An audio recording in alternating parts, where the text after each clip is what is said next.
Специјалниот обвинител Катица Јанева ги достави општиот работен, персонален и финансов план на специјалното обвинителство до Советот на јавни обвинители, Владата на Република Македонија и Собранието.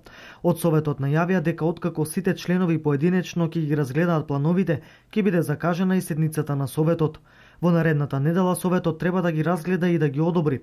Според член 13 од Законот за специјалното обвинителство, ниту една од овие институции нема право да стави забелешка или интервенции во плановите.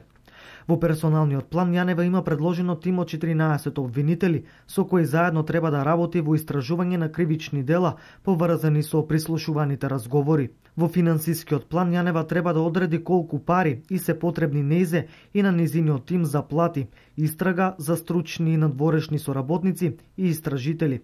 Исто така и за трошоци за патување и истрага во странски земји, кои беа споменати во неколку аудиоснимки од објавените прислушувани разговори, бидејќи целата работа не може да се врши само од канцеларија.